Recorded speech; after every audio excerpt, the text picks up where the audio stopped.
ಎಷ್ಟು ಎಕರೆ ಇದೆ ನಿಮ್ದು? ನಮ್ದು ಎಷ್ಟಕ್ಕೆ ಅರ್ಧ ಎಕರೆ ಅದ್ ಮೇಡಮ್. ಎಷ್ಟು ಎಕರೆನಾರ ಇರ್ಲಿ, ಅವ್ರು ಎಷ್ಟು ಕೋಟಿನಾರ ಕೊಡ್ಲಿ, ಅವ್ನು ಕೋಟಿ ಅವ್ನ ತಲೆ ಮೇಲೆ ಹಾಕೊಳ್ಳಿ. ಅಷ್ಟೇ ನಮ್ಮ ಜಮೀನು ನಮಗೆ ಬೇಕು. ಅಷ್ಟೇ. ಅವ್ನು ಕೊಟ್ಟಿರೋದಕ್ಕೆ ನಾವು ಹೋಗಲ್ಲ. ನಮ್ಮದು ಪೂರ್ವದ ಕಾಲದ್ದು ನಮ್ಮ ಜಮೀನು. ಇಲ್ಲ ಅವ್ನು ತಗೊಟ್ಟಿದ್ರೆ ಅವ್ನು ಕಿತ್ಕೊಳ್ಳಿ, ನಾವು ಕೈ ಹಿಡಿಗಲ್ಲ. ಎಷ್ಟು ಕೋಟಿನಾರ ಕೊಡ್ಲಿ ನೀವು ಅವ್ನ ತಲೆ ಮೇಲೆ ಅವ್ನು ಹಾಕೊಳ್ಳಿ. ನಮ್ಗೆ ಜಮೀನು ಬೇಕು, ನಾವು ಇರ್ತೀವಿ.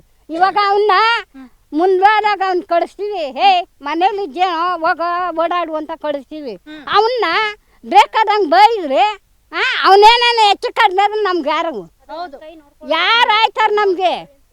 ಅವ್ನು ಬೈತೀವಿ, ಮನೇಲಿ ಬೇಡ ಹೋಗಲೇ ದನ ಕರ ನಾವು ನೋಡ್ಕೋತೀವಿ, ಹಿಂದೆ ಹೋಗೋ ಅಂತ ನಾವು ಕಳಿಸ್ತೀವಿ. ನಾವು ಹೋಗೋಕ್ಕಾಗಲ್ಲ, ನಮ್ಮನ್ನ ಏನಾದರೂ ಮಾಡಿಸ್ತಾರೆ.